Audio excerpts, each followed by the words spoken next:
아저씨, 10년치 똥오줌 받아낸 간병 비정산서예요. 당장 돈 내고 내 집에서 나가세요. 남편은 종이 한 장을 시아버지 눈앞에 들이밀며 차갑게 소리쳤어요. 10년 동안 시아버지의 대소변을 맨손으로 받아내며 제 30대 청춘을 통째로 바쳤죠.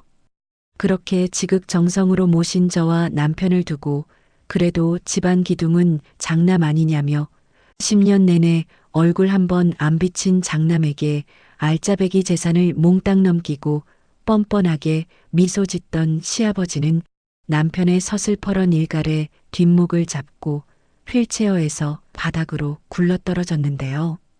과연 그날 거품을 물고 쓰러진 시아버지를 두고 전 재산을 챙긴 아주버님에게 날린 남편의 살벌한 최후 통첩은 무엇이었을까요?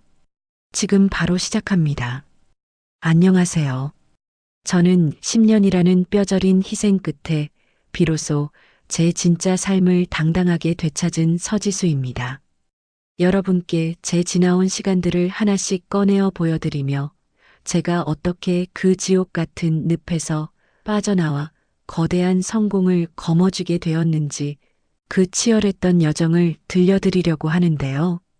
남편을 처음 만난 건 대학 시절 등록금을 벌기 위해 하루 종일 뛰어다니던 비좁고 기름 냄새 가득한 고깃집 아르바이트에서였어요. 우리는 부모님에게 물려받을 재산은커녕 든든한 뒷배경 하나 없는 철저한 흙수저였지만 서로의 부르튼 손을 어루만지며 성실함과 사랑만으로 불같은 연애를 지나 결혼에 골인했죠. 단칸방 하나 번듯하게 구할 보증금조차 없어서 낡은 캐리어 2개만 달랑 들고 어쩔 수 없이 시댁 안방 문간방에 얹혀 살며 눈칫밥으로 가득한 신혼을 시작했어요.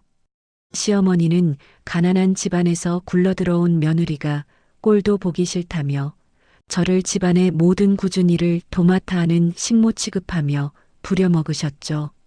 매일 아침 새벽 4시에 일어나 차가운 물에 손을 담그며 아침상을 차려내도 국이 짜다며 숟가락을 집어 던지는 지독한 시집살이 폭언에 저는 밤마다 비좁은 화장실 변기통 위에 앉아 수건을 입에 꽉 물며 새어나오는 울음을 삼켜야만 했어요.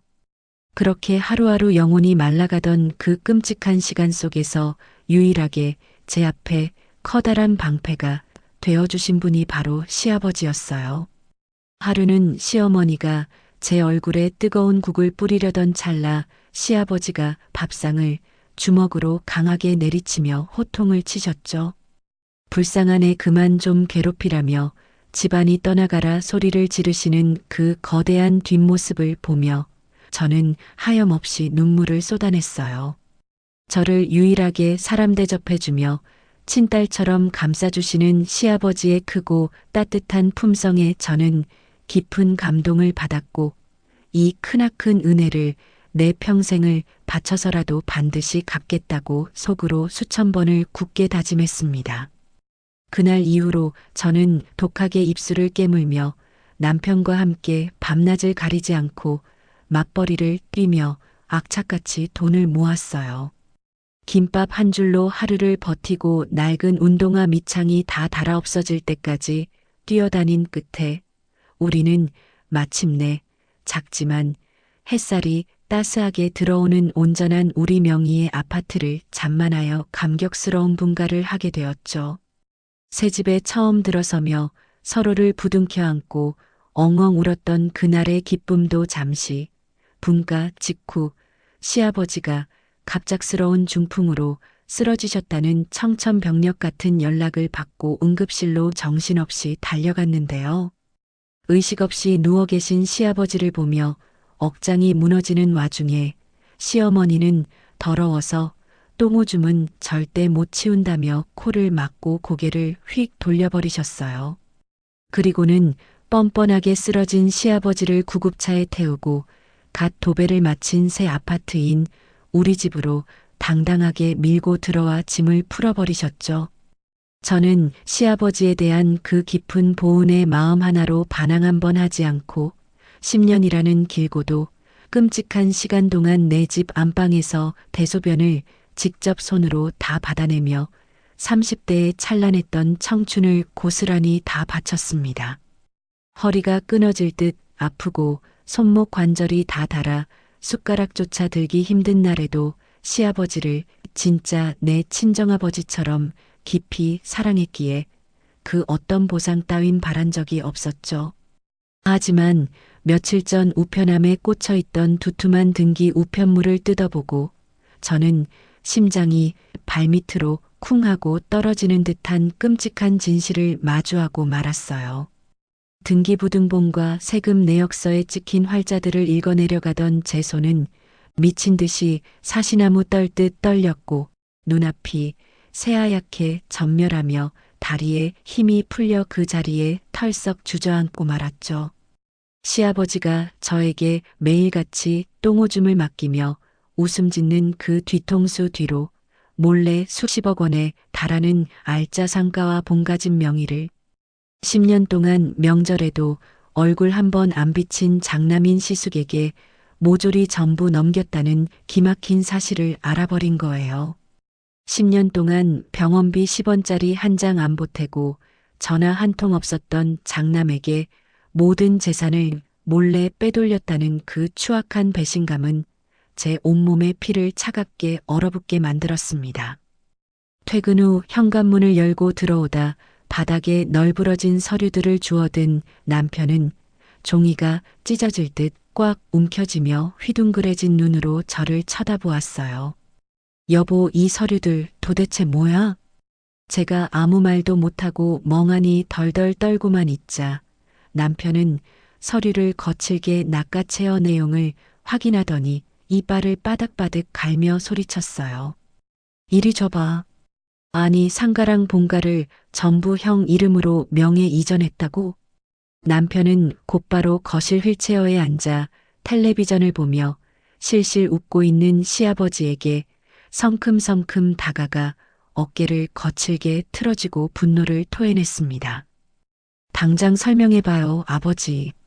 진짜로 10년 동안 얼굴 한 번 안 비친 형한테 재산을 다 넘겼어요?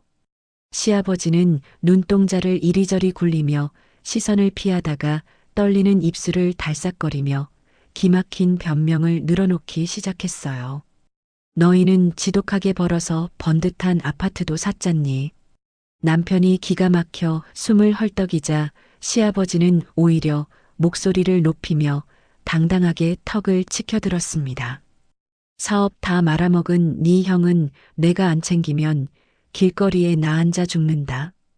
그리고는 제 가슴에 돌이킬 수 없는 날카로운 비수를 꽂아 넣으며 확고하게 덧붙이셨어요.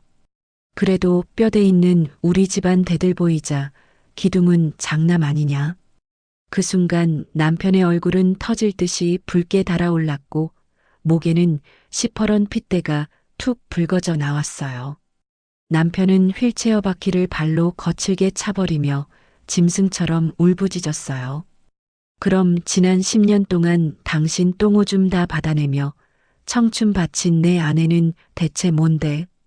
남편은 씩씩거리며 방문을 쾅 닫고 들어가 버렸고 저는 거실 바닥에 웅크려 앉아 저 소름 돋는 위선자의 얼굴을 밤새도록 뚫어지게 노려보았어요. 아내의 순수했던 애정과 뼈를 깎는 헌신이 철저히 기만당했음을 두 눈으로 똑똑히 확인한 남편은 하룻밤 사이 완벽하게 흑화해버렸습니다.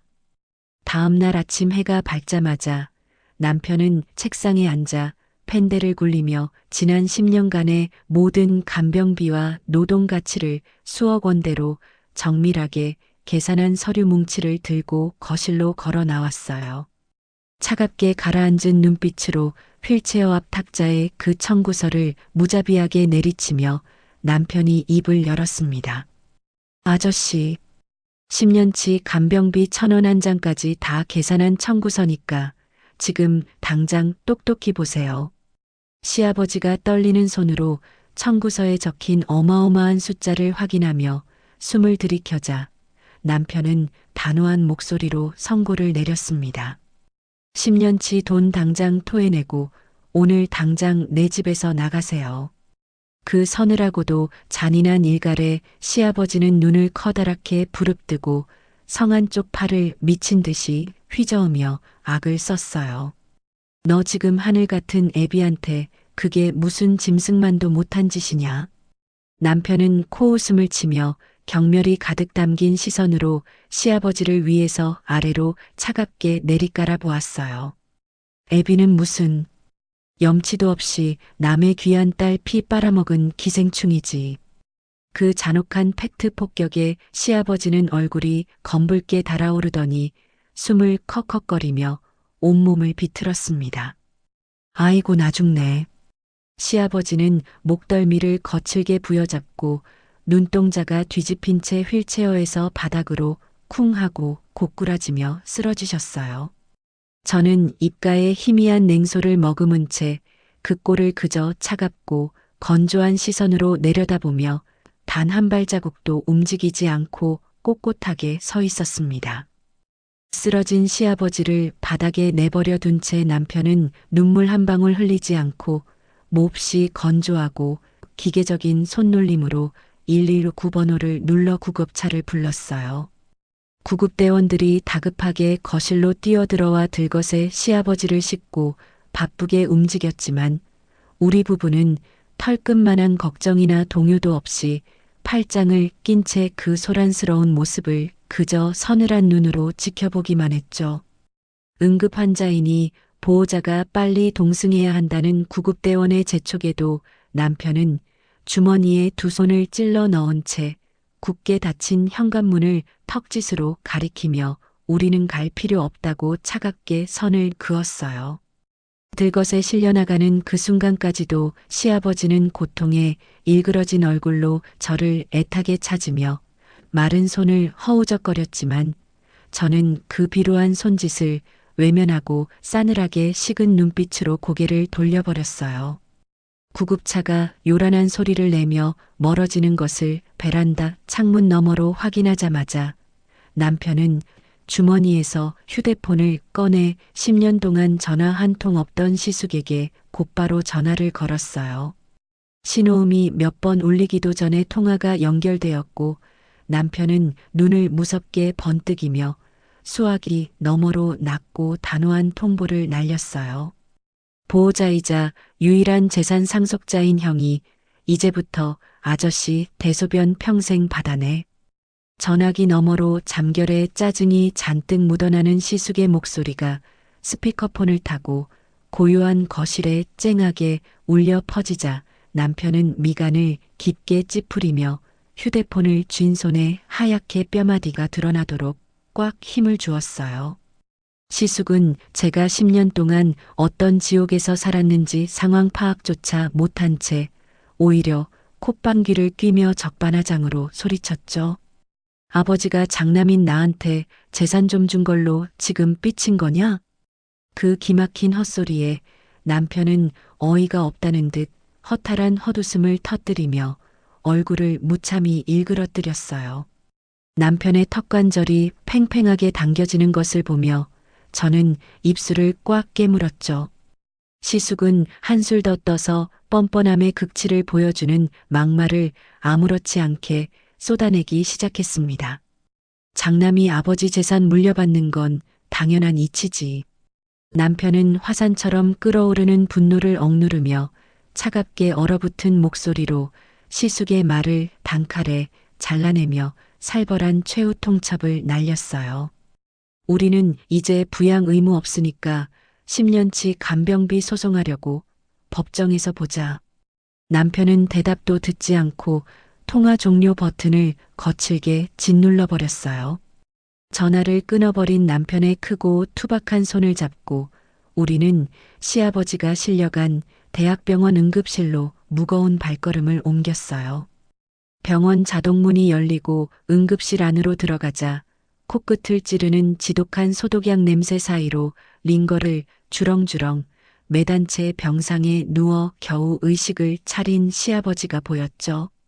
시아버지는 초점 잃은 탁한 눈으로 응급실 안을 두리번거리다 멀리서 걸어오는 우리 부부를 발견하고는 마치 동아줄이라도 잡으려는 듯 덜덜 떨리는 마른 손을 뻗으며 애타게 제 쪽을 향해 허우적거렸어요. 하지만 저는 그 간절하고 처절한 손짓을 철저히 무시한 채 싸늘하게 얼어붙은 눈빛으로 그 앞을 유령처럼 스쳐 지나가며 차갑게 등을 돌려버렸어요. 그때 헐레벌떡 응급실 문을 박차고 뛰어들어온 시숙이 땀에 젖은 머리를 헝클어뜨리며 씩씩대고 다가와 우리 앞을 가로막고 삿대질을 해댔어요. 니들 부모니니가 부양해야지 왜 나한테 떠넘기고 지랄이야. 그 순간 남편이 시숙의 멱살을 거칠게 움켜쥐고 병원복도 차가운 타일 벽으로 쾅 소리가 나도록 밀어붙였어요. 남편의 두 눈에서는 시퍼런 살기가 뿜어져 나왔고 시숙의 목을 쥔 손등에는 굵은 핏대가 터질 듯이 솟아올라 당장이라도 주먹이 날아갈 것만 같았죠. 우리한테 한 번만 더 연락하면 그땐 진짜 죽여버린다. 남편의 서슬퍼런 살기에 완전히 짓눌린 시숙이 겁에 질려 파랗게 질린 얼굴로 컥컥거리며 뒷걸음질을 치는 사이 원무가 직원이 서류철을 들고 다가와 건조한 목소리로 병원비 결제를 요구했어요. 그러자 아까까지 기세등등하게 장남의 당연한 권리를 운운하며 목핏대를 세우던 시숙은 갑자기 배를 움켜쥐고 화장실이 급하다며 눈동자를 이리저리 굴리더니 비겁하게 뒤로 슬금슬금 물러나 뻔뻔하게 발뺌을 하기 시작했죠. 뒤늦게 택시를 타고 헐레벌떡 병원으로 달려온 시어머니는 원묵과 직원의 싸늘한 결제 독촉에 당황하며 병원복도 한가운데 털썩 주저앉아 두 손으로 무릎을 탕탕 치며 통곡하는 기막힌 총극을 벌였습니다. 아이고, 나는 돈 한 푼 없는 노인네인데 나보고 어쩌라고 이러냐. 눈물 한 방울 나오지 않는 메마른 눈으로 바닥을 치며 앓는 소리를 내는 시어머니와 어떻게든 돈을 내지 않으려고 눈치만 보며 뒷걸음질 치는 시숙의 꼴불견을 뒤로 한 채 우리 부부는 한치의 미련도 없이 병원 회전문 밖으로 성큼성큼 걸어 나왔어요. 차가운 공기가 불덩이 갔던 얼굴에 와닿는 순간 10년 동안 꽉 막혀있던 숨통이 단번에 트이는 듯한 벅찬 기분이 들며 우리는 서로의 얼굴을 마주보고 아주 작고 후련한 미소를 지어 보였어요. 10년 만에 시부모가 완벽하게 사라진 현관문을 다시 열고 들어서자 거실 한가운데 덩그러니 놓인 낡은 휠체어를 가만히 응시하며 저는 가슴 깊은 곳에서부터 끓어오르는 거대한 해방감을 느끼며 길고 깊은 숨을 내쉬었어요. 가만히 거실 소파에 주저앉아 지난 시간들을 돌이켜보니 제가 그 지옥 같은 시집살이 속에서도 굳게 믿고 의지했던 시아버지의 따뜻한 호통과 다정한 미소는 전부 가증스러운 거짓이었음을 이제야 완벽하게 깨달았어요. 저를 며느리가 아닌 친딸처럼 아낀다며 제 등을 토닥여주던 그 커다란 손길 이면에는 끔찍한 탐욕이 숨겨져 있었던 거죠. 결국 그 모든 것은 사랑하는 장남에게 물려줄 알토란 같은 재산을 단 한 푼도 축내지 않기 위해 흙수저 출신의 순진하고 만만한 저를 공짜 간병인으로 평생 올가매려 했던 소름 돋는 위선이자 철저하게 계산된 연극이었던 거예요. 제 청춘을 갉아먹은 그 간악한 진실을 뼛속 깊이 깨닫자 제 안에 아주 작은 먼지처럼 남아있던 알량한 죄책감이나 인간적인 연민조차 차가운 바람에 흩어지듯 가볍게 사라져버렸어요. 남편과 저는 아무런 말 없이 서로를 향해 묵직하게 고개를 끄덕이고는 창고에서 쓰레기 봉투를 꺼내왔습니다. 저는 시부모가 쓰던 쾌키한 냄새가 잔뜩 배인 이불가지와 낡은 옷가지들, 그리고 방 안에 굴러다니던 온갖 잡동사니들을 닥치는 대로 쓸어 담아 쓰레기 봉투 안으로 거칠게 쑤셔 넣기 시작했죠. 남편 역시 시아버지가 병상에서 끌어안고 살던 낡은 라디오며 시어머니가 제 화장대에서 훔쳐 쓰던 립스틱들을 가차없이 쓸어 담으며 집안 구석구석에 찌들어 있던 10년의 끔찍한 잔재들을 미친 듯이 치워나갔어요. 팔이 떨어져 나갈 듯 무거운 쓰레기들을 다 담아낸 후 우리는 터질 듯이 꽉 채워진 거대한 쓰레기 봉투들의 입구를 두 겹 세 겹 단단히 묶어버렸어요. 남편은 굵은 매직을 가져와 그 쓰레기 봉투 겉면에 시숙의 집 주소를 큼지막하게 꾹꾹 눌러 적어 내려갔죠. 다음 날 아침, 날이 밝자마자 우리는 그 산더미 같은 쓰레기 봉투들을 모조리 착불 택배로 시숙의 집으로 내동댕이 치듯 붙여버렸어요. 그 무거운 짐 덩어리들이 택배 트럭에 실려 멀어지는 것을 바라보며 저는 내 청춘을 갉아먹은 그들과의 지긋지긋한 악연을 뿌리째 뽑아내어 완벽하게 끊어냈음을 온몸으로 느꼈습니다. 시부모가 남기고 간 지독한 악취와 흔적들을 쓰레기 봉투에 담아 모조리 내다버리고 나자 우리 집에는 마침내 숨통이 트이는 완벽한 고요와 평화가 찾아왔어요. 하지만 그 후련함도 잠시 10년이라는 긴 세월 동안 바깥 세상과 철저히 단절된 채 시아버지의 대소변만 받아내며 살아온 저에게 남은 것은 심각하게 단절된 경력과 병원비로 텅텅 비어버린 통장 잔고뿐이었죠. 남편이 곁에서 제 어깨를 단단히 감싸주며 우리가 다시 일어설 수 있다고 끊임없이 용기를 불어넣어 주었지만 당장 눈앞에 닥친 생계를 해결하기 위해 저는 서둘러 일자리를 찾아 밖으로 나가야만 했어요. 이력서에 적어 넣을 번듯한 경력 하나 없는 30대 여성이 당장 뛰어들 수 있는 일은 그리 많지 않았고 저는 결국 제가 지난 10년 동안 뼈저리게 몸으로 부딪히며 익혔던 유일한 기술인 간병인을 다시 선택하기로 마음먹었어요. 수소문 끝에 저는 시내에서 가장 규모가 큰 대학병원의 최고급 VIP 병동에서 단기 간병인을 구한다는 소식을 듣고 그곳으로 향했습니다. 급여가 다른 곳보다 유독 파격적으로 높았던 이유는 그 병실에 입원해 있는 최 여사님이라는 치매 초기 노부인이 베테랑 간병인들조차 단 하루를 버티지 못하고 눈물을 훔치며 도망치게 만드는 아주 깐깐하고 괴팍한 인물이었기 때문이었죠. 제가 처음 면접을 겸해 그 넓고 화려한 VIP 병실 문을 열고 들어섰을 때 제 눈앞에는 갓난아이처럼 소리를 지르며 허공에 베개를 집어 던지고 있는 최 여사님과 겁에 질려 구석에 웅크린 채 어쩔 줄 몰라 하는 이전 간병인의 모습이 펼쳐졌어요. 바닥에는 깨진 물컵 조각과 엎질러진 주스가 엉망으로 널브러져 있었고 방 안은 당장이라도 터질 듯한 날선 긴장감으로 가득 차 있었죠. 다 필요 없어. 너희같이 돈만 밝히는 것들 당장 내 눈앞에서 꼴도 보기 싫으니 당장 썩 나가.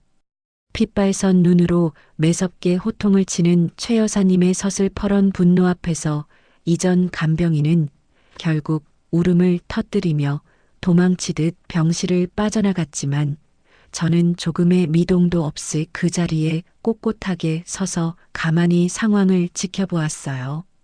저는 섣불리 다가가 이유를 묻거나 억지 웃음을 지으며 달래는 대신 병실 구석에 놓인 빗자루를 가져와 바닥에 흩어진 유리 조각들을 조심스럽게 쓸어 담으며 차분하고 단단한 목소리로 입을 열었어요. 바닥이 많이 미끄러워서 다치실 수 있으니 이쪽 의자에 잠시만 앉아 계세요. 제 무미건조하리만치 차분한 태도의 최 여사님은 움찔하며 매서운 눈초리로 저를 위아래로 훑어보았지만 저는 아랑곳하지 않고 묵묵히 병실 바닥을 윤이 나도록 닦아냈어요. 지난 10년 동안 제 얼굴에 밥알을 뱉어내고 온갖 짜증을 내던 시아버지의 초기 치매 증상을 매일같이 온몸으로 받아냈던 저에게 최 여사님의 짜증과 물건 던지기는 그저 상처받은 짐승이 겁을 먹고 지저대는 것처럼 가볍게 느껴졌거든요. 그날부터 며칠 동안 곁에서 묵묵히 간병을 하며 저는 최 여사님이 유독 간병인들의 기계적인 손길에 극도로 예민하게 반응한다는 행동 패턴을 정확하게 읽어냈어요. 정해진 시간에 억지로 기저귀를 가려고 하거나 사무적인 태도로 밥을 떠먹이려 할 때마다 최 여사님은 마치 큰 위협이라도 당하는 사람처럼 비명을 지르며 발버둥을 치셨죠. 저는 10년의 실전 경험을 통해 환자가 수치심을 느낄 때 어떻게 방어적으로 변하는지 누구보다 뼈저리게 알고 있었어요. 그래서 저는 최 여사님이 억지를 부리며 식사를 거부할 때 억지로 숟가락을 들이미는 대신 환자가 스스로 안정을 찾을 때까지 거리를 두고 조용히 기다려 주었어요. 몸을 닦아드리거나 배변 처리를 할 때도 철저하게 외부의 시선을 차단하고 미리 온도를 맞춘 따뜻한 수건으로 조심스럽게 다가가며 오직 환자의 인간적인 존엄성을 최우선으로 지켜주는 세심한 배려를 아끼지 않았죠. 저만의 프로페셔널하면서도 맹목적인 진심이 담긴 태도에 철옹성 같던 최 여사님의 마음도 한 달 즈음 지났을 때 기적처럼 눈 녹듯 허물어지기 시작했습니다. 하루는 제가 정성껏 끓여온 부드러운 호박죽을 한 입 떠넘기시던 최 여사님이 탁한 눈동자로 제 얼굴을 가만히 응시하며 쉰 목소리로 물어보셨어요. 남들은 내 불호령에 다 도망가기 바쁜데 넌 왜 구역질 나는 노인네 시중을 이리 진심으로 정성껏 드냐? 그 질문에 저는 가볍게 미소를 지으며 그녀의 거친 손등을 제 두 손으로 따뜻하게 감싸쥐고 덤덤하게 대답했어요. 저는 지난 10년 동안 이거보다 훨씬 더 외롭고 끔찍한 지옥 속에서도 묵묵히 살아남았거든요. 제 입에서 흘러나온 10년이라는 무게감 있는 단어에 최 여사님의 눈빛이 미세하게 흔들렸고 저는 마침내 시아버지의 똥오줌을 받아내며 헌신했던 10년의 세월과 그 끝에 돌아온 처참한 배신, 그리고 땡전 한 푼 없이 길거리에 나앉을 뻔했던 억울한 사연들을 한 편의 영화를 들려주듯 담담하게 풀어놓았어요. 제 이야기를 모두 듣고 난 최 여사님은 주름진 눈가에 고인 눈물을 소매 끝으로 훔쳐내더니 그제야 자신이 왜 그토록 간병인들을 증오하며 모질게 굴었는지 마음속 가장 깊은 곳에 골마있던 상처를 조심스럽게 꺼내놓으셨어요. 알고 보니 그녀는 과거 자신이 세상에서 가장 아끼고 사랑했던 유일한 동생을 최고급 시설을 자랑하는 요양원에 모셨으나 거칠에만 화려할 뿐 뒤에서는 환자를 철저히 기계적으로 방치하는 바람에 동생이 끔찍한 욕창과 합병증에 시달리다 허무하게 세상을 떠나버렸던 비극적인 과거를 안고 계셨더라고요. 돈만 주면 모든 것을 완벽하게 돌봐줄 것이라 믿었던 자신의 오만한 선택이 사랑하는 피부치를 죽음으로 몰아넣었다는 거대한 죄책감과 분노가 그녀의 마음속에 돈만 밝히는 간병 서비스에 대한 지독한 혐오증을 만들어냈던 거예요. 그래서 돈을 받고 일하는 간병인들이 기계적으로 다가올 때마다 죽은 동생이 떠올라 그토록 모질게 사람들을 내쫓으며 악을 썼던 거죠. 가족에게 헌신하고도 철저하게 버림받은 저의 억울함과 돈으로도 가족을 지키지 못했던 최 여사님의 깊은 상실감이 맞닿으며 우리는 단순한 간병인과 환자를 넘어 서로의 상처를 진심으로 이해하는 강력한 연대감을 형성하게 되었어요. 눈물을 닦아낸 최 여사님은 갑자기 병상에서 허리를 꼿꼿하게 세우고는 믿을 수 없을 만큼 강렬하고 날카로운 눈빛을 번뜩이셨어요. 사실 제 눈앞에 있는 이 까다롭고 초라해 보이던 노부인은 단순한 알부자가 아니라 평생 독신으로 살며 수백억 대의 막대한 부를 일궈낸 대형 실버타운 재단에 숨겨진 실세이자 막강한 자본력을 쥔 거물급 독지가였던 거예요. 최 여사님은 제 두 손을 뼈가 으스러질 듯 꽉 움켜쥐고는 거대한 폭풍우를 몰고 올 것 같은 단단하고 압도적인 목소리로 병실 전체가 울리도록 확고하게 선언하셨어요. 네 그 지독하고 억울했던 세월을 내가 이 세상 최고의 무기로 완벽하게 만들어주마. 그 압도적인 한마디에 제 심장은 터질 듯이 요동쳤고 10년 동안 캄캄한 흙수저의 어둠 속에 갇혀있던 제 인생에 비로소 눈부시게 찬란한 한 줄기 거대한 빛이 쏟아져 내리는 것을 온몸으로 느낄 수 있었습니다. 최 여사님의 병실에서 그 엄청난 선언을 들은 날 밤, 저는 뜬 눈으로 밤을 지새우며 쿵쾅거리는 심장을 두 손으로 꾹꾹 눌러 진정시켜야만 했어요. 다음 날 아침 해가 밝기가 무섭게 최 여사님은 병상 위에 두툼한 사업계획서, 초안과 법인 설립을 위한 복잡한 서류 뭉치들을 툭 던져 놓으시며 특유의 날카롭고 확고한 눈빛으로 저를 꿰뚫어 보듯 똑바로 쳐다보셨죠. 여사님은 병실 창문 너머로 들어오는 아침 햇살을 등지고 앉아 한치의 흔들림도 없는 단호한 목소리로 제가 나아가야 할 거대한 길을 명확하게 짚어주셨어요. 내가 평생을 바쳐 모아온 막대한 자본력과 네 머릿속에 뼛속 깊이 새겨진 그 징글징글한 10년의 실전 노하우를 하나로 합쳐서 대한민국 상위 1%를 싹쓸이할 최고의 프리미엄 실버케어 센터를 당장 세우는 거다. 그저 밥이나 떠먹이고 기저귀나 갈아주는 단순한 요양원이 아니라 환자의 짓밟힌 인간적인 존엄성을 완벽하게 지켜주고 가족들의 무거운 죄책감마저 따뜻하게 어루만져주는 최고급 방문 요양 및 데이케어 센터를 창업하자는 그 거대한 스케일의 제안에 저는 덜컥 겁이 났어요.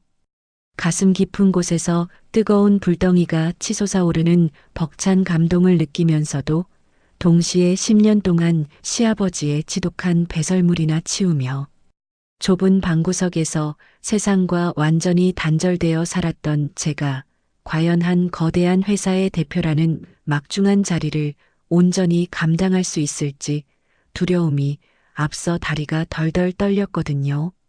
그날 저녁 퇴근 후 낡고 비좁은 식탁에 마주 앉은 남편의 크고 투박한 손을 부서질 듯 꽉 움켜쥐고 저는 바싹 타들어 가는 입술을 혀로 축이며 떨리는 목소리로 숨겨둔 속마음을 조심스럽게 털어놓았어요.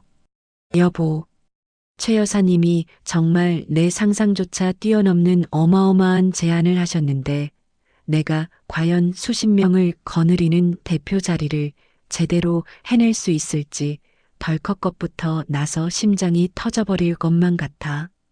제 불안하게 흔들리는 눈동자를 가만히 들여다보던 남편은 의자를 뒤로 밀고 자리에서 일어나 제 등 뒤로 성큼성큼 다가와 잔뜩 굳어있는 제 양어깨를 크고 따뜻한 두 손으로 단단하게 감싸주었어요. 그리고는 제 귓가에 대고 한치의 망설임이나 의심도 없는 아주 단호하고 듬직한 목소리로 제 척추를 꼿꼿하게 세워주는 묵직한 용기를 불어넣어 주었죠. 당신이 지난 10년간 그 짐승 같은 시간 속에서 피눈물을 삼키며 묵묵히 버텨낸 고귀한 헌신은 결코 헛되지 않았으니까 겁먹지 말고 당신 자신을 완벽하게 믿어. 남편의 그 확고하고 단단한 한마디는 제 머릿속을 짓누르던 모든 두려움의 안개를 순식간에 걷어내 주었고 제 두 눈에는 어느새 뜨거운 눈물이 차올라 볼을 타고 속절없어 뚝뚝 흘러내렸어요. 거친 엄지손가락으로 제 눈물을 부드럽게 닦아준 남편은 자신이 위태롭게 다니며 스트레스를 받던 직장에 당장 내일 아침 출근하자마자 사표를 집어던지겠다며 결연하고 매서운 표정으로 덧붙였어요. 나도 직장 당장 때려치우고 당신의 가장 든든한 방패로 합류할 테니까 우리 절대 뒤돌아보지 말고 피 터지게 한번 제대로 부딪혀보자. 저를 향한 남편의 맹목적인 믿음과 내 인생을 통째로 걸겠다는 전폭적인 지지에 저는 입술을 꽉 깨물고 주먹을 불끈 쥐며 과거의 나약하고 짓밟혔던 서지수를 완전히 지워버리고 세상에서 가장 당당한 대표로 다시 태어나겠다고 독하게 마음을 다잡았어요. 우리는 곧바로 최 여사님의 막강한 자금력과 거물급 의료계 인맥을 전폭적으로 지원받아 강남 한복판에서 가장 화려하고 접근성이 좋은 최고급 대형 빌딩의 2층을 토째로 임대했습니다. 거대한 통유리창과 최고급 대리석으로 마감된 넓고 쾌적한 로비, 그리고 대학병원급의 최첨단 의료시설을 갖춘 상위 1% VIP 고객들을 겨냥한 프리미엄 실버케어 센터를 마침내 세상에 서대하게 오픈하게 된 거예요. 센터의 인테리어 공사가 진행되는 몇 달 동안 저는 매일 밤 코피를 쏟아가며 오직 저만이 뼈저리게 겪어서 알고 있는 그 끔찍하고 생생한 실전 경험들을 뼈대로 삼아 센터의 모든 운영 매뉴얼을 제 손으로 직접 한 글자 한 글자 써내려갔어요. 저는 과거 시아버지를 모시며 체득했던 끝없는 절망감과 가족조차 감당하기 힘든 배설물 처리의 수치심, 그리고 치매 환자가 밤마다 느끼는 극도의 공포와 불안감을 그 누구보다 깊이 이해하고 있었기에 시간에 쫓겨 환자를 물건 다루듯 하는 기계적인 돌봄을 철저하게 배제하는 규칙을 만들었죠. 개원 전날 새롭게 채용된 수십 명의 베테랑 요양보호사들과 전문 간호사들을 대강당에 모아놓고 저는 단상에 올라 마이크를 부서질 듯 꽉 쥐며 단호하면서도 심장을 울리는 열정적인 목소리로 우리의 핵심 철학을 강렬하게 주입했어요. 우리의 서비스는 단순히 밥을 먹이고 몸을 닦아주는 하찮은 노동이 아니라 부모를 남의 손에 맡겨야만 하는 보호자의 찢어지는 죄책감을 덜어주고 환자의 마지막 남은 고귀한 인간적 존엄성을 완벽하게 지켜주는 숭고한 과정이어야만 합니다. 저의 지독했던 진정성과 10년의 붉은 피눈물이 고스란히 녹아든 디테일한 맞춤형 케어 매뉴얼은 거칠에만 번지르르하고 속은 한없이 차가웠던 기존의 고가 실버 서비스들과는 차원이 완벽하게 달랐어요. 돈만 바라는 것이 아니라 진심으로 환자의 영혼까지 가족처럼 어루만지는 우리의 독보적이고 헌신적인 서비스는 눈 높고 깐깐하기로 소문난 강남의 사모님들과 대기업 임원들 사이에서 순식간에 불티나게 입소문을 타며 거대한 파장을 일으키기 시작했죠. 하루가 멀게 쏟아지는 입소 문의 전화로 센터의 모든 회선이 쉴 새 없이 마비될 지경이었고 최고급 가죽 소파가 놓인 상담실은 몰려드는 VIP 보호자들로 연일 문전성시를 이루며 발 디딜 틈조차 없었습니다. 하루는 저희 센터에 중증 치매를 앓는 친정어머니를 모신 한 유명 대기업 사모님이 제 집무실로 찾아와 제 두 손을 덥석 맞잡고 눈물을 펑펑 쏟아내며 진심 어린 감사를 표하셨어요. 대표님 센터에 우리 어머니를 모신 이후로 제 평생 처음으로 끔찍한 죄책감에서 벗어나 두 다리 쭉 뻗고 편안하게 잠을 잤어요. 그 벅찬 감사의 인사를 받을 때마다 저는 과거 화장실 변기 위에 주저앉아 입을 틀어막고 소리 없이 오열하던 제 비참하고 더러웠던 과거의 상처들이 세상에서 가장 찬란하게 빛나는 훈장으로 뒤바뀌는 강렬한 카타르시스를 온몸으로 찌릿하게 느꼈어요. 불과 얼마 전까지만 해도 시부모의 모진 구박과 표독스러운 폭언에 시달리며 자존감이 바닥을 치던 구질구질한 식모 며느리였던 저는 완전히 다른 사람이 되어 있었죠. 어느새 저는 수십 명의 직원을 날카로운 카리스마로 진두지휘하며 센터 복도를 당당하게 걸어다니는 성공한 대표 CEO로 눈부시게 부활해 있었거든요. 남편 역시 숫자에 밝고 냉철한 본연의 성격을 살려 재무총괄 이사로서 탁월한 수완을 발휘했고 매일 폭발적으로 밀려드는 거액의 계약과 폭포수처럼 쏟아지는 엄청난 수익을 한치의 오차도 없이 투명하고 탄탄하게 관리해 주었어요. 우리의 사업은 반년치 대기 명단이 빼곡하게 꽉 찰 정도로 무서운 속도로 성장 가도를 달렸고 통장에 찍히는 숫자는 제 평생 상상조차 해본 적 없는 천문학적인 금액으로 불어났습니다. 회사가 업계 최고의 궤도에 오르고 막대한 부가 성처럼 쌓이기 시작하자 저는 그동안 가슴 한구석에 무거운 돌덩이처럼 짓눌려 있던 또 다른 계획을 과감하게 실행에 옮기기로 결심했어요. 저는 막대한 사비를 털어 센터 건물 바로 아래층을 통째로 추가 임대하여 과거에 저처럼 오랜 가족 간병으로 심신이 갈갈이 찢기고 처참하게 망가진 보호자들을 위한 무료 심리 상담 센터를 전격적으로 오픈했어요.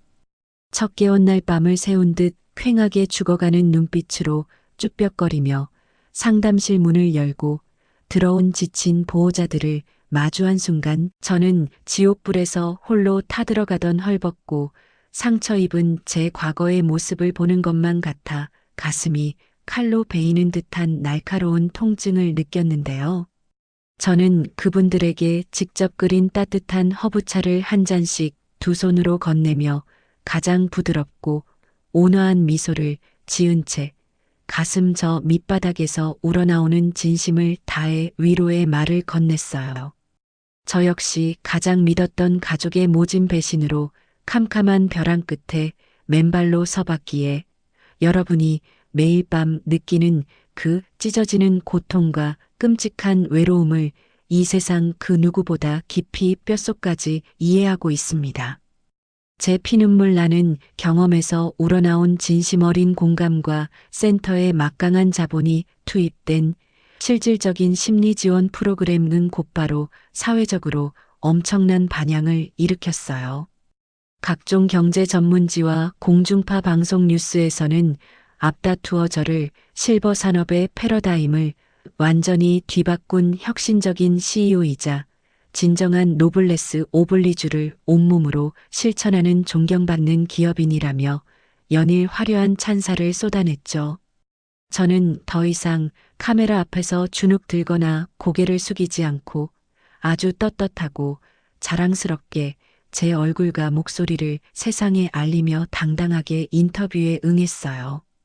시댁의 탐욕에 희생당해 캄캄한 절망의 끝자락에 매달려 위태롭게 흔들리던 제 인생은 운명적인 귀인 최 여사님을 만나고 절체절명의 위기 속에서도 저를 맹목적으로 지켜준 남편과 함께 피와 땀을 흘려 일군 지독한 노력 덕분에 제가 감히 상상조차 하지 못했던 가장 화려하고 완벽한 궤도에 눈부시게 안착하게 되었습니다.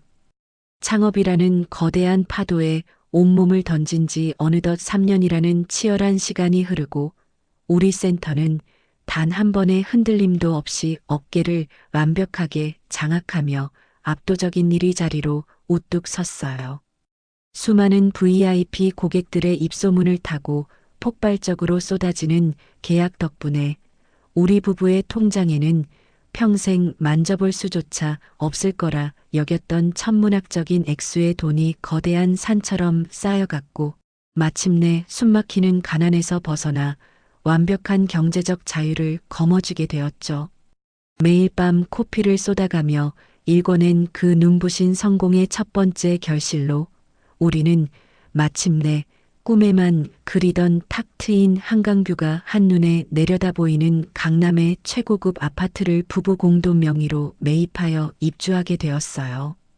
번쩍이는 대리석 바닥이 깔린 넓은 거실에서 밤하늘의 별처럼 반짝이는 서울의 야경을 내려다보며 남편은 제 허리를 크고 단단한 팔로 끌어안으며 눈시울이 붉어진 채 벅찬 목소리로 입을 열었어요.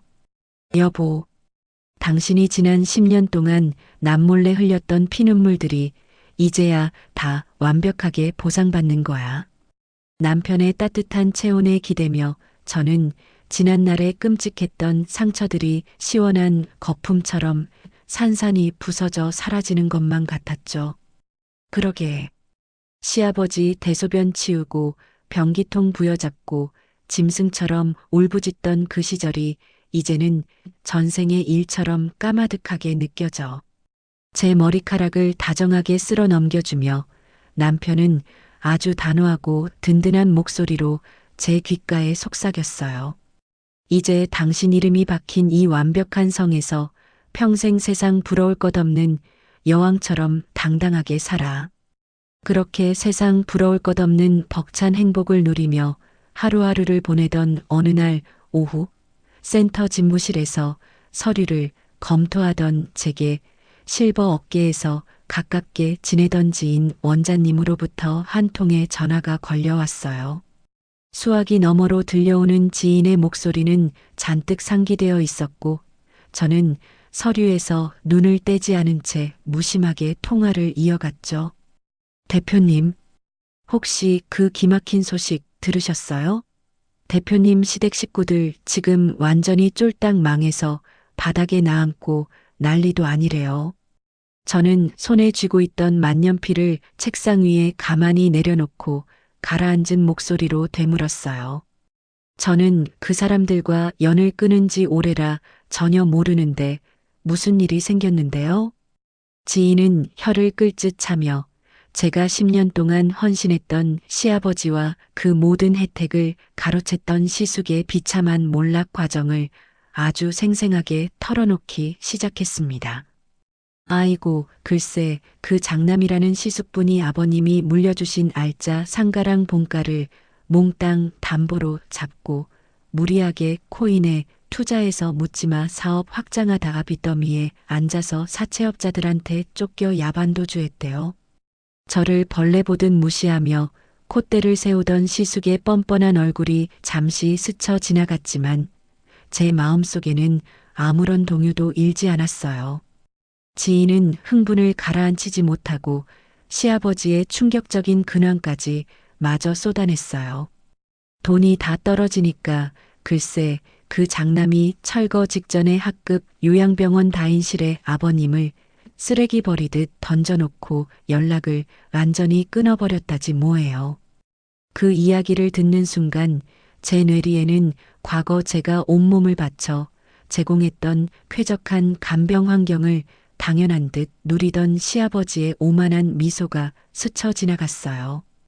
이제야 차디찬 다인실 병상에 홀로 버려져 자신이 내쳤던 며느리의 진심을 떠올리며 후회의 피눈물을 흘리고 있을 그 위선자의 말로를 상상했지만 제 입술 사이로는 단 한숨의 연민도 새어나오지 않았어요. 저는 서늘하게 가라앉은 눈빛으로 블라인드 틈새로 들어오는 햇살을 응시하며 아주 건조하고 단호하게 대화를 마무리 지었어요. 소식 전해주셔서 감사합니다. 제가 바빠서 다음에 연락드리겠습니다. 전화를 끊고 창밖을 내다보는 제 가슴 속에는 과거의 억울함이나 일말의 동정심 같은 불필요한 감정의 찌꺼기들은 완벽하게 증발해버렸고 오직 단단하고 묵직한 평온함만이 사무실을 가득 채우고 있었어요. 퇴근 후 집으로 돌아와 제게 그 소식을 전해 들은 남편 역시 차가운 냉소를 지으며 그들의 자업자득을 깔끔하게 무시해버렸고 우리는 그동안 단 하루도 쉬지 않고 피 터지게 달려온 서로의 노고를 보상하기 위해 뒤늦은 럭셔리 유럽 여행을 떠나기로 했는데요. 남편은 아이처럼 들뜬 표정으로 짐을 싸며 말을 꺼냈습니다. 우리 그동안 앞만 보고 너무 독하게 달렸잖아. 이제 한 달 동안 진짜 우리 둘만을 위한 완벽한 휴식을 갖자. 저 역시 남편의 목을 두 팔로 감싸 안고 환하게 웃으며 고개를 크게 끄덕였어요. 응. 한 달 동안 회사 일이나 한국에서의 골치 아픈 일들은 싹 다 잊고 지낼 거야. 며칠 후 우리는 퍼스트 클래스 좌석에 나란히 앉아 구름 위를 날아올랐고 한 달이라는 긴 시간 동안 스위스의 눈 덮인 알프스 산맥과 이탈리아의 푸른 지중해를 누비며 상상 속에서만 존재하던 완벽한 행복을 온몸으로 만끽했어요. 따뜻한 햇살이 부서져 내리는 남부 프랑스의 고풍스러운 야외 테라스에 앉아 붉은 와인이 담긴 글라스를 부딪히던 어느 늦은 오후, 남편이 테이블 너머로 손을 뻗어 제 두 손을 아주 소중하고 굳세게 맞잡았어요. 남편의 짙은 눈동자에는 그 어떤 보석보다 반짝이는 깊고 투명한 진심이 가득 고여 있었죠. 가장 비참하고 바닥을 칠 때 내 손을 놓지 않고 끝까지 나를 믿어준 당신이야말로 내 인생의 유일하고 진짜 가족이야. 바람에 날리는 제 머리카락을 쓸어 넘겨주는 남편의 그 뜨거운 고백을 가슴 깊이 새기며 저는 마침내 내 인생의 폭풍우가 완전히 끝났음을 실감하며 세상에서 가장 평온하고 깊은 사랑의 안도감을 느꼈습니다. 유럽 여행을 마치고 완벽하게 충전된 몸과 마음으로 다시 일상에 복귀해 남부러울 것 없는 벅찬 행복을 누리던 어느 날이었어요. 여느 때처럼 집무실에서 서류를 검토하고 있는데 갑자기 맞은편 소파에 앉아 노트북을 두드리던 남편의 거친 숨소리가 정막을 깨고 들려왔어요. 고개를 들어보니 남편이 넥타이를 거칠게 쥐어뜯으며 가슴을 움켜쥐고는 숨을 헐떡이며 소파 아래로 고통스럽게 쓰러져 바닥을 뒹굴고 있었죠. 눈앞이 새하얘지는 끔찍한 공포 속에서 저는 바닥에 쓰러진 남편의 상체를 끌어안고 미친 듯이 남편의 어깨를 흔들었어요. 여보, 정신 차려봐. 나 좀 봐봐. 대체 왜 그래? 남편은 이미 초점을 잃은 눈으로 입술이 파랗게 질린 채 제품에서 축 늘어졌고 저는 덜덜 떨리는 손으로 겨우 119를 눌러 구급차를 불렀어요. 요란한 사이렌 소리와 함께 도착한 구급대원들에 의해 남편은 대학병원 응급실로 다급하게 실려갔고 저는 피가 마르는 심정으로 수술실 앞 차가운 복도를 미친 듯이 서성거려야만 했습니다. 곧이어 땀에 흠뻑 젖은 수술복 차림의 당직 의사가 무거운 표정으로 걸어나와 차트판을 탁 소리나게 덮으며 굳은 목소리로 청천벽력 같은 진단을 내렸어요. 보호자분, 환자분은 현재 심혈관 세 곳이 심각하게 막혀 있는 급성 심근경색 상태입니다. 제가 숨을 헉 들이켜며 비틀거리자 당직 의사는 제 어깨를 가볍게 부축하며 서늘한 경고를 이어나갔어요. 골든타임 내에 응급수술을 하지 않으면 오늘 밤을 넘기기 힘들어 보입니다. 의사의 말이 끝남과 동시에 저는 다리에 힘이 풀려 병원복도 바닥에 털썩 주저앉아 두 손으로 얼굴을 감싸쥐고 짐승처럼 울부짖었어요. 제가 그 지독한 시댁 안방에서 시아버지의 대소변을 치우며 내 감정과 체력을 모조리 쏟아붓고 매일 밤 눈물을 삼키는 동안 정작 가장 소중한 내 남편의 심장이 새카맣게 타들어가며 건강히 갉아먹히고 있었다는 사실을 전혀 몰랐던 거예요. 10년 동안 불평 한마디 없이 제 곁을 묵묵히 지키며 썩어 문드러진 제 속을 달래주느라 남편 자신의 심장은 갈갈이 찢어지고 있었다는 끔찍한 죄책감에 저는 가슴을 퍽퍽 내리치며 숨이 넘어가도록 오열했습니다. 하지만 하늘은 저를 향한 가혹한 시험을 여기서 끝내지 않았어요. 눈물이 마를 새도 없이 제 주머니 속 휴대폰이 미친 듯이 진동하기 시작했고 수화기 너머로 잔뜩 겁에 질린 센터 수석 실장의 다급한 목소리가 흘러나왔어요. 대표님, 지금 당장 센터로 들어오셔야 할 것 같습니다. 완전히 난리가 났습니다. 엎친 데 덮친 격으로 남편이 생사의 기로에 서 있는 바로 이 틈을 타 우리 회사의 존립 자체를 뿌리째 뒤흔드는 최악의 일들이 터져버린 거예요. 알고 보니 코인 투자 실패로 전 재산을 날리고 사채업자에게 쫓기며 시아버지를 학급 요양병원에 내다버렸던 시숙이 우리에게 앙심을 품고 끔찍한 만행을 저지른 거였죠. 우리 센터의 독보적인 성장에 VIP 고객들을 모조리 빼앗기고 이를 갈던 경쟁업체 대표가 돈에 눈이 먼 시숙에게 은밀히 접근해 거액의 뒷돈을 찔러주며 더러운 결탁을 맺은 거예요. 시숙은 그 알량한 돈 몇 푼에 자신의 양심과 가족의 마지막 남은 끝마저 모조리 팔아넘기며 경쟁업체가 섭외한 악질 인터넷 언론사 카메라 앞에서 악어의 눈물을 흘리며 악의적인 거짓 인터뷰를 쏟아냈죠. 화면 속에서 시숙은 꾀지지한 몰골로 마이크를 부여잡고 아주 파렴치한 거짓말을 뻔뻔하게 내뱉고 있었어요. 서지수 대표는 돈에 미쳐서 10년 동안 헌신한 척 꾸며내며 결국엔 시아버지를 학대하고 길거리에 내다버린 천하의 몹쓸 페르나입니다. 남편이 중환자실 차가운 병상에 누워 사경을 헤매고 있는 사이 이 자극적이고 더러운 가짜 뉴스는 각종 찌라시와 언론 매체를 타고 일파만파 들불처럼 번져나갔어요. 기사를 확인한 핵심 VIP 고객들의 항해 전화가 빗발치며 센터의 업무는 완전히 마비되었고 줄지어 수십억 원대의 계약 해지를 요구하는 내용 증명서가 팩스로 쉴 새 없이 쏟아져 들어오기 시작했죠.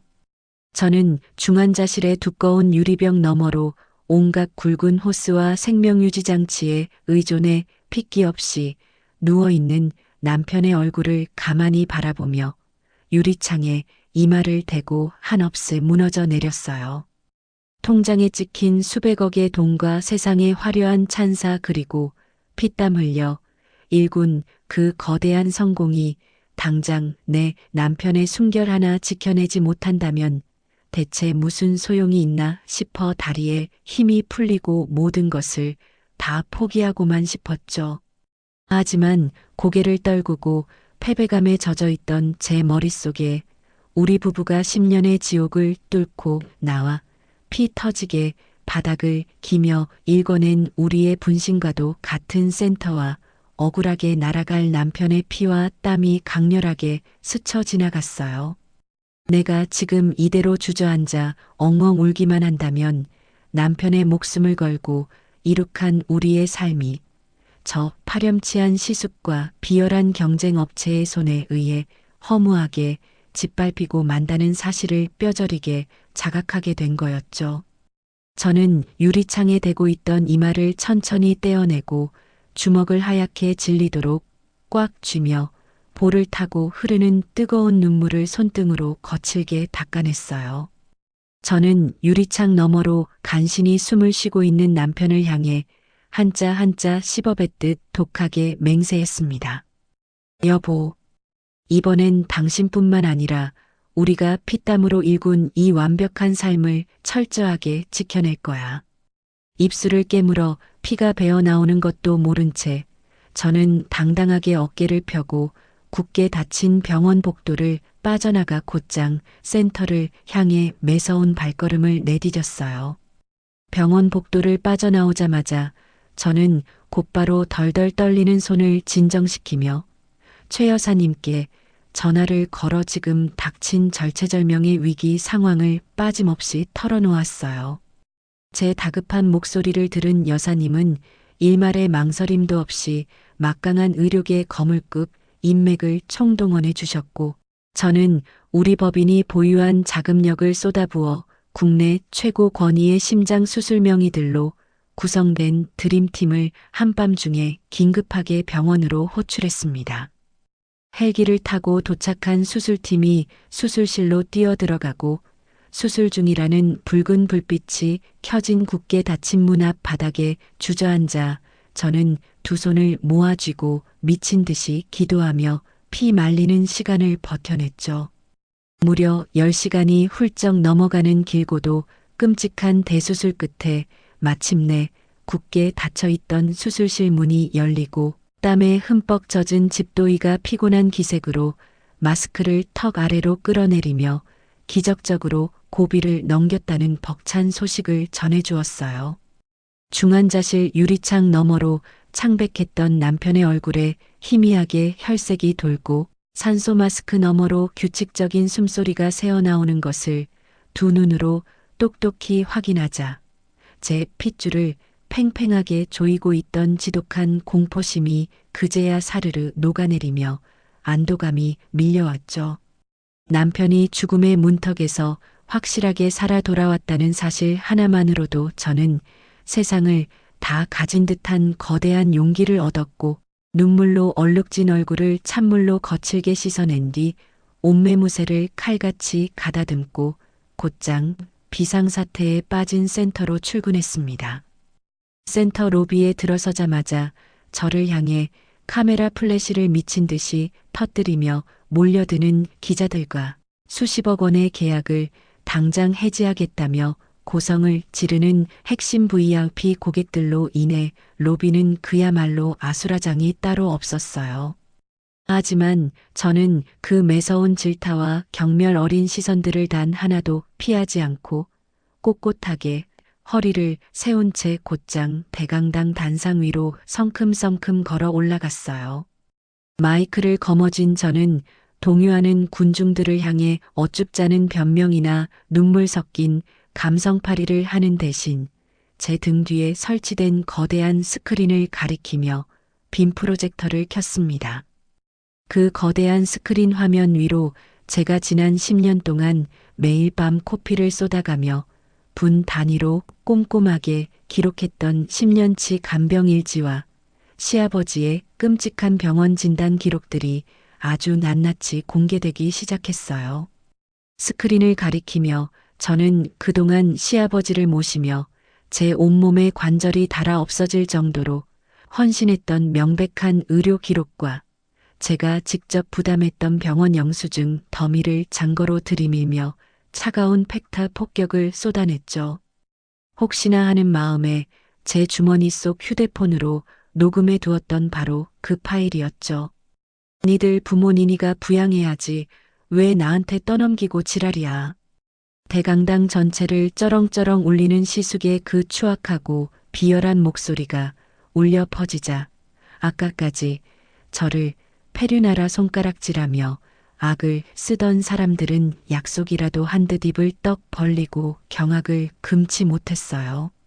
조금 전까지만 해도 뉴스 화면 속에서 눈물을 흘리며 아버지를 끔찍이 아끼는 척 연기하던 그 장남이 사실은 병원비 10,000원 한 장 내기 싫어서 동생 부부에게 온갖 쌍욕을 퍼부으며 아버지를 짐짝 취급했다는 소름 돋는 진실이 만천하에 완벽하게 까발려진 거예요. 돈에 눈이 멀어 늙은 아버지를 쓰레기처럼 버린 진짜 페류나가 바로 그 장남이라는 끔찍한 실체와 저의 피 끓는 진정성이 완벽하게 증명되자 얼음장 같던 여론은 순식간에 정반대로 뒤집혀 버렸어요. 저를 의심하며 계약 해지 내용 증명을 던지고 삿대질을 해대던 VIP 고객들은 오히려 미안함에 고개를 푹 숙이고 눈물을 훔치며 제 진심을 몰라봐서 죄송하다는 사과와 함께 센터 로비가 비좁을 정도로 거대한 격려 화환들을 줄지어 보내오며 전폭적인 지지를 표하기 시작했죠. 여론이 완벽하게 우리 쪽으로 기울어진 것을 확인한 저는 단 1초의 지체도 없이 국내에서 가장 승률이 높고 자비없기로 소문난 대형 로펌의 에이스 변호사 군단을 선임하여 무자비한 법적 심판의 칼을 빼들었어요.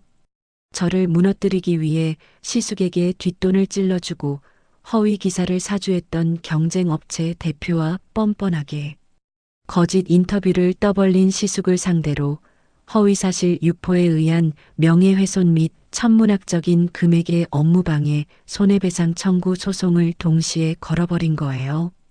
저희의 막강한 자본력과 완벽한 물증 앞에서 얄팍하고 더러운 음모를 꾸몄던 그 경쟁업체는 주가가 곤두박질치며 실버 업계에서 완전히 영구적으로 퇴출당하는 수모를 겪게 되었죠. 반면 우리 센터는 이 거대한 스캔들을 겪고 난 후 오히려 돈방석에 앉고도 진짜 헌신이 무엇인지 뼈저리게 아는 대표가 굳건하게 버티고 운영하는 곳이라는 압도적인 찬사를 받으며 전보다 훨씬 더 단단하고 난공불락의 신뢰를 얻게 되었어요. 회사를 집어삼킬 뻔했던 최악의 폭풍우가 지나가고 모든 상황이 완벽하게 정리된 어느 날 오후, 저는 따뜻한 햇살이 비추는 병실 창가에 앉아 직접 깎은 사과를 접시에 담아 남편에게 내밀었어요. 하루가 다르게 혈색을 되찾아 건강하게 침대에 기대앉아 있던 남편은 사과를 건네는 제 손을 잡으며 눈시울을 붉혔어요. 여보, 당신이 무너져 내리는 회사를 지켜내고 죽어가던 나까지 다시 살려냈어. 정말 고마워.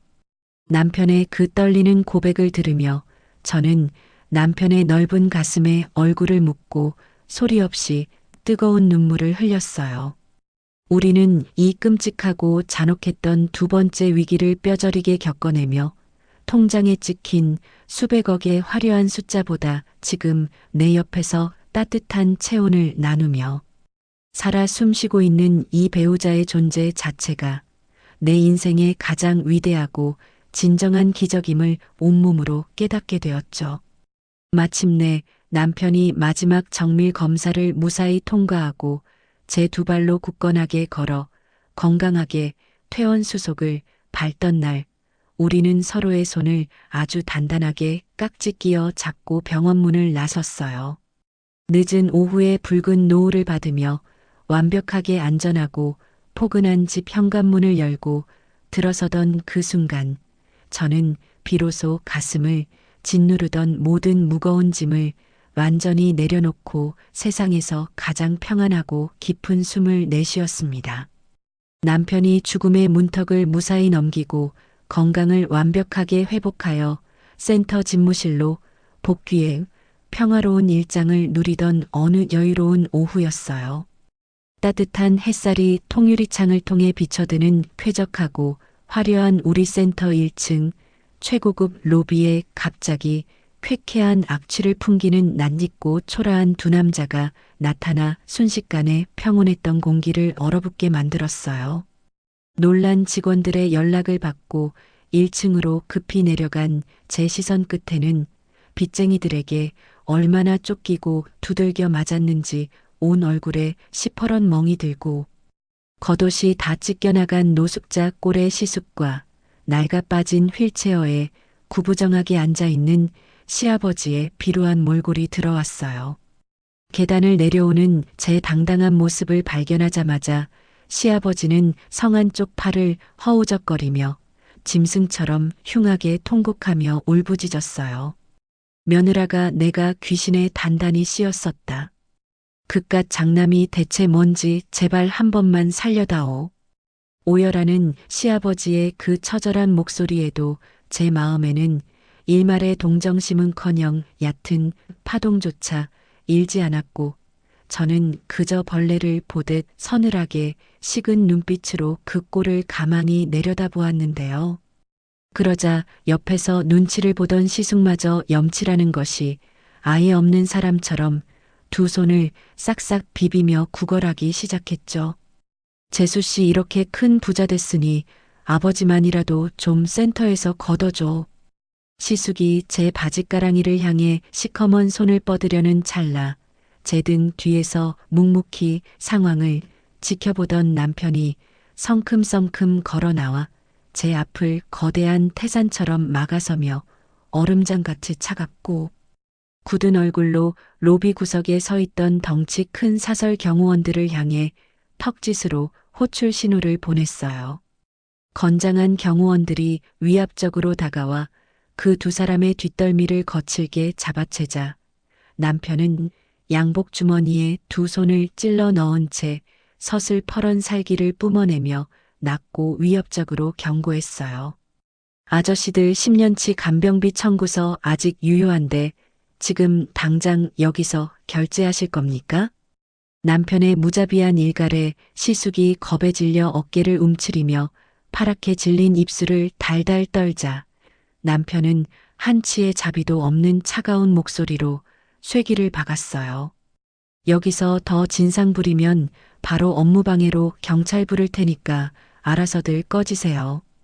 그 단호한 축객령에 시아버지가 사색이 되어 휠체어 바퀴를 부여잡고 숨 넘어갈 듯 꺽꺽거리며 눈물을 쏟아냈지만 저 역시 남편의 넓은 어깨너머로 시아버지를 똑바로 노려보며 잔인하리 많지 냉정하게 못을 박아주었어요.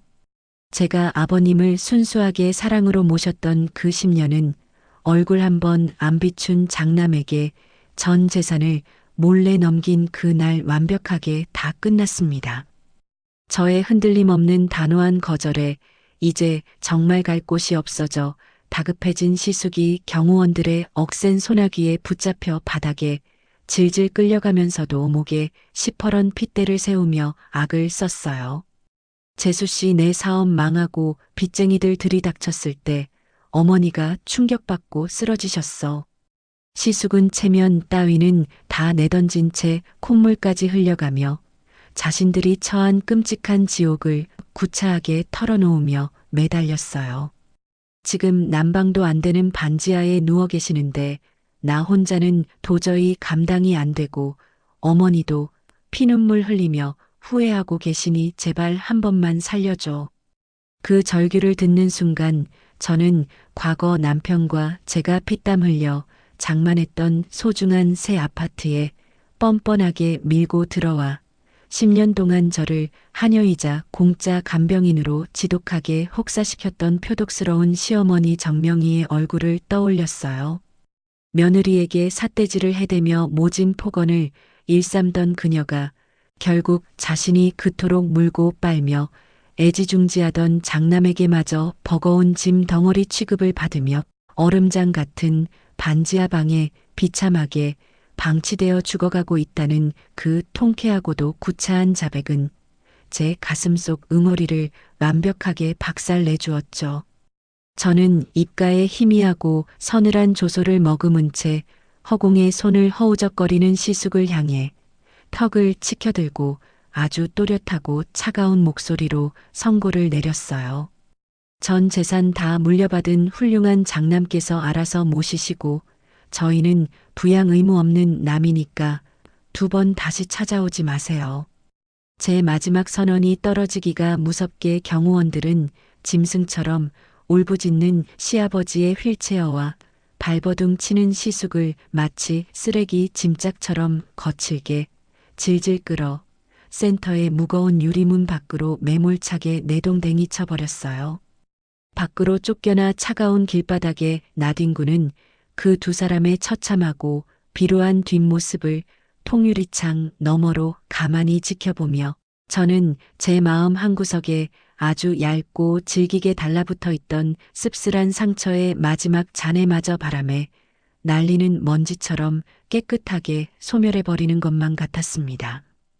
그날의 통쾌한 조우로부터 얼마의 시간이 더 흐른 뒤 지인들을 통해 시댁 식구들의 마지막 소식이 바람을 타고 씁쓸한 풍문처럼 제 귀에 들려왔어요. 이기주의의 끝판왕이었던 시숙은 결국 수십억 대의 투자 사기와 횡령 혐의로 경찰의 덜미를 잡혀 구속 수감되어 차가운 감방 신세를 지게 되었고 의탁할 곳이 완전히 사라져버린 시아버지와 시어머니는 아무런 연고도 없는 노숙자와 치매의 노인들이 모여있는 국가의 열악한 공립 쉼터로 보내져 남은 여생을 비참하게 연명하게 되었다는 완벽한 인과응보의 결말이었죠. 저를 철저하게 짓밟고 이용했던 자들이 탐욕의 무게에 짓눌려 스스로 파멸하는 동안 저는 가장 든든한 동반자와 함께 눈부시게 쌓아 올린 견고한 성 안에서 세상 그 누구보다 평온하고 안락한 삶을 누리고 있었어요. 센터 로비 한가운데 서서 과거의 모든 굴레를 벗어던지고 길게 심호흡을 하던 제게 남편이 다가와 저를 향해 세상에서 가장 다정하고 따뜻한 미소를 지어 보였어요. 저는 제가 오직 가족에 대한 사랑과 맹목적인 보온으로 버텨냈던 10년의 헌신과 화장실에서 남몰래 쏟아냈던 그 붉은 피눈물들이 결코 허공에 흩어진 것이 아니라 혹독한 당금질을 거쳐 나라는 사람을 지켜내는 가장 강력하고 눈부시게 빛나는 다이아몬드 갑옷이 되었음을 뼛속 깊이 깨달았습니다. 모든 폭풍우가 지나간 맑고 푸른 하늘 아래 저는 제 옆에서 묵묵히 저를 지탱해주는 사랑하는 남편과 깊이 눈을 맞추며 지난 모든 아픔을 덮어버릴 만큼 아주 활짝 소리내어 웃었습니다. 지금까지 제 길고 파란만장했던 피눈물 나는 이야기를 끝까지 귀 기울여 들어주셔서 진심으로 감사드려요. 저는 앞으로도 든든한 남편과 함께 저희 부부에게 찾아온 이 기적 같은 두 번째 삶을 더욱 단단하고 따뜻하게 가꾸며 세상에 보답하며 살아갈게요. 여러분 모두의 걸음걸음에도 늘 따스하고 찬란한 햇살만이 가득하게 쏟아져 내리기를 온 마음을 다해 진심으로 응원하며 이만 저의 길었던 이야기를 마칠게요. 늘 행복하시고 건강하세요. 10년이라는 긴 세월, 모진 시집살이와 억울한 배신 속에서도 단단하게 자신의 삶을 지켜내신 지수님의 사연, 어떻게 들으셨나요? 캄캄한 터널 속에 갇힌 것만 같았던 시간들을 지나 결국 자신의 피눈물 나는 경험을 세상에서 가장 눈부신 성공의 무기로 바꾸신 지수님의 당당한 모습에 저 역시 사연을 전하는 내내 가슴이 뜨거워졌습니다. 탐욕에 눈이 멀어 가족의 헌신을 헌신짝처럼 내버렸던 시댁 식구들의 비참한 말로를 보면서 세상에는 결국 뿌린 대로 거둔다는 인과응보의 섭리가 분명히 존재한다는 걸 다시금 깨닫게 되네요. 이제는 과거의 끔찍했던 상처와 무거운 짐들은 모두 훌훌 털어버리시고 서로의 가장 든든한 방패가 되어준 남편분과 함께 앞으로는 탁 트인 한강의 풍경처럼 찬란하고 평온한 인생만 마음껏 누리시기를 진심으로 응원하겠습니다. 지수님께 응원의 댓글을 남겨주세요. 큰 위로가 돼줄 거예요. 오늘도 끝까지 함께 해주셔서 감사합니다.